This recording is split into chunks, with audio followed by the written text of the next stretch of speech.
Here we are with the first medal final of the day.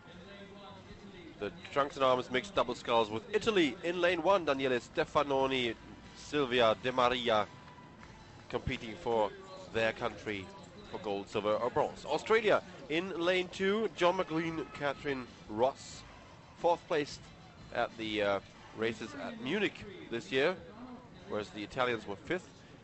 No doubt about the favorites, the reigning on the world champions of 2009 actually, but the world winners at Munich and at Carapiro, Dmitry Ivanov and Irina Kirichenko of Ukraine. France sitting in lane 4, Perle Bouge and Stéphane Tardieu.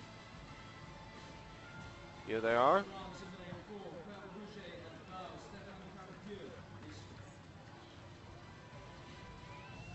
Lu Xiaoshan and Fei Tianming for China. A new lineup. And here we have in lane 6 Nicholas Baton and Samantha Scowen for Great Britain. 3rd place for them. So probably the favorites would be once more the center lanes, wouldn't it? Wouldn't it? Absolutely. And I'm looking here to see the time difference between these guys in the first rounds, and I will get that to you. Statistics. I can't help it. Come on, do it. Perle Bouge and Stéphane Tardieu, 2nd place for them at the Munich races, whereas the Ukraine won that. This is the Ukraine certainly set on trying to win another gold after 2009 and 2010.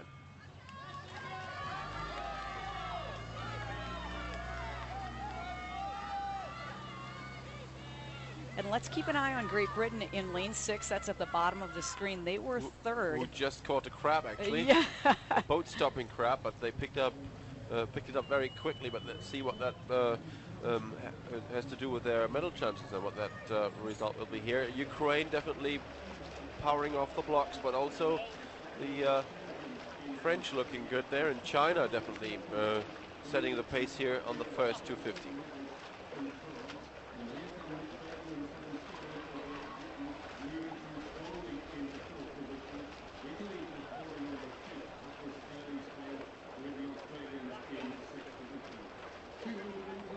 So the race once more over 1,000 meters, the first half of the Olympic race course. Due to technical reasons, we have to explain that before, but the lake simply is too deep to install here a removable starting installation at the halfway mark. So hopefully this can be different in other venues, on other venues, but today it's for the athletes racing from the start under the eyes of a big crowd of spectators to the finish line at the 1,000 meter mark. Very good start from the Chinese, but now it's once more the Ukrainian double coming through with a half a canvas lead over China here at the first quarter of the race, and also the French look good there in the bronze medal position. 2 quarters of a length down is Australia and Italy nearly level, with a slight advantage here for Australia, just to canvas up on the Italians. And let's see what the British can do to come back on the leading cruise here with this crab on the first 100 meter. Halfway mark is there, and it's China once more, nearly up on the Ukraine, and France in 3rd, Australia 4th, Italy 5th, and Great Britain 6th place. And that Chinese boat is a new combination this year. So first of all, making the final, outstanding, and now shooting into the lead. Maybe they were hiding out in the earlier rounds, and sometimes we'll see that. You want to do enough to qualify, get the position that you want on the course. To some teams, it really matters to get that center lane, to have that view. To others, it's about conservation and then letting everything fly once you get into the final. Wow, look at the exertion. A really excellent unified body swing. Straight arms is important because then you can use your back. The muscles in your back certainly stronger than in your arms. So if you can leave your arms long, straight and long as possible, you're going to get more use out of your body. And China's doing an excellent job of that, combined with a higher stroke rate than the rest of the field. Stroke rates in the upper 40s and early 50s in this class, where you may use your upper body and the arms. Mixed class, of course, one man, one woman racing together. And here we have the very strong double with Kirichenko, a long-time contender in this class, Irina Kirichenko on stroke C. This is the French double, also trying to gain a medal here. But it's definitely China setting the pace here, quite surprisingly so. Lu Xiaoshan and Fei Tianming on the stroke position. The big man here setting the pace, big backswing, the last 100 meters or so to the finish line, which you can see coming up on the top of your picture.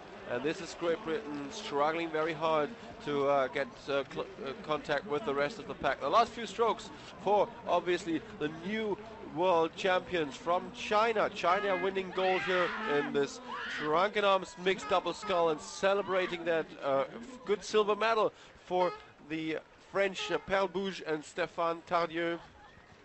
And then we're gonna wait for confirmation for the further placements of the other boats. That means Ukraine, Australia, Italy and Great Britain. Happy Chinese supporters on the bank here.